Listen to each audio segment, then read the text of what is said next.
आज के इस वीडियो में हम समझेंगे इन्फ्लेशन और रिसेशन के बीच का डिफरेंस क्या होता है, कैसे कोई कंट्री इन्फ्लेशन को और रिसेशन को कंट्रोल करती है, और किसी कंट्री की सेंट्रल बैंक इंटरेस्ट रेट को क्यों काटती है और क्यों बढ़ाती है। आज के इस वीडियो में हम समझेंगे। अब हम बात करेंगे कि कैसे किसी कंट्री का सेंट्रल बैंक इंटरेस्ट रेट को बढ़ाता है या कम करता है, तो कैसे उसका डायरेक्ट असर इन कंट्री के इन्फ्लेशन पे देखने को मिलता है। देखिए, सबसे बड़े एग्जांपल समझते हैं। अगर सेंट्रल बैंक ने इंटरेस्ट रेट को कम कर दिया, इसका मतलब बैंक अब लोन प्रोवाइड करेंगे कम इंटरेस्ट रेट पे। कम इंटरेस्ट रेट पे लोन प्रोवाइड करने की वजह से लोग क्या करेंगे, ज्यादा से ज्यादा लोन लेंगे। लोन लेने की वजह से लोगों के पास पैसा आएगा और वो अपनी स्पेंडिंग को बढ़ा देंगे। किसी प्रोडक्ट पे स्पेंडिंग बढ़ने के कारण उस प्रोडक्ट की डिमांड बढ़ जाती है। डिमांड बढ़ने के कारण प्राइस में एकदम से हाइक देखने को मिलता है, जिसकी वजह से कंट्री में इन्फ्लेशन बढ़ता है। ठीक है, ये तो हो गया आपका आपका इंटरेस्ट रेट कट करने का। लेकिन अगर इंटरेस्ट रेट को कट करने से इन्फ्लेशन बढ़ता है, तो कंट्री क्यों इंटरेस्ट रेट को कम करती है?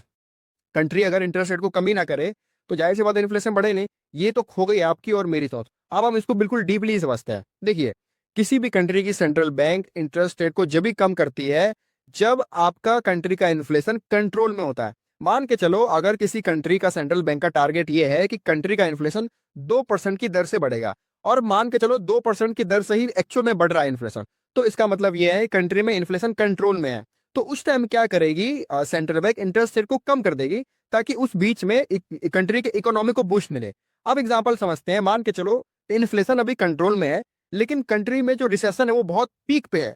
तो क्या करेगी सेंट्रल बैंक कंट्री की, इंटरेस्ट रेट को कट कर देगी, जिसकी वजह से लोन्स प्रोवाइड होंगे कम इंटरेस्ट रेट पे। कंट्री में बिजनेस बढ़ेगा, स्टार्टअप बढ़ेगा, इन्वेस्टमेंट बढ़ेगा, जिसकी वजह से मार्केट में जॉब्स क्रिएट होंगी। जॉब्स क्रिएट होने की वजह से रिसेशन आपका घटेगा आपका। ठीक है, तो इन्फ्लेशन कंट्रोल के साथ साथ क्या किया, रिसेशन को भी नीचे लेके आया कंट्री कंट्री के सेंट्रल बैंक ने। अब मान के चलो आपका इन्फ्लेशन बहुत पीक पे है, रिसेशन अभी कंट्रोल में है, तो उस समय क्या करेगी कंट्री की सेंट्रल बैंक, इंटरेस्ट रेट को बढ़ा देगी, जिसकी वजह से लोन्स बहुत ही हाई इंटरेस्ट रेट पे मिलेंगे, जिससे लोगों का स्पेंडिंग कम हो जाएगा, प्रोडक्ट पे डिमांड कम हो जाएगा, डिमांड कम होने के बाद सप्लाई एकदम से बढ़ जाएगी, जिसकी वजह से प्राइस कम हो जाएगा, प्राइस कम हो जाने के बाद इन्फ्लेशन घट जाएगा। इसकी वजह से इसका असर, आपका डायरेक्ट असर मिलेगा आपको इन्फ्लेशन घटने में। इन्फ्लेशन घट गया, रिसेशन बढ़ गया। तो इस तरह तरीके से किसी कंट्री का सेंट्रल बैंक इंटरेस्ट रेट को कम और घटाता है। ऐसे इन्फ्लेशन और रिसेशन को कंट्रोल किया जाता है किसी कंट्री के सेंट्रल बैंक द्वारा। और कोई भी कंट्री का सेंट्रल बैंक एकदम से इन्फ्लेशन को नहीं बढ़ाता और कम करता है। ऐसा नहीं है कि 3% 4% बढ़ा दिया। वो धीरे धीरे करके बढ़ाता है, या तो 0.2% बढ़ाएगा, 0.35% बढ़ाएगा, या 0.25% कम करेगा या बढ़ा देगा। ठीक है, इस तरीके से बढ़ाता है। एकदम से 3-4% नहीं उठाएगा, एकदम से पता चले बढ़ा दिया और इंटरेस्ट रेट बढ़ने का एकदम से मार रही है, कंट्री में इन्फ्लेशन बढ़ गया या रिसेशन बढ़ गया एकदम से। तो ये था आज का हमारा वीडियो।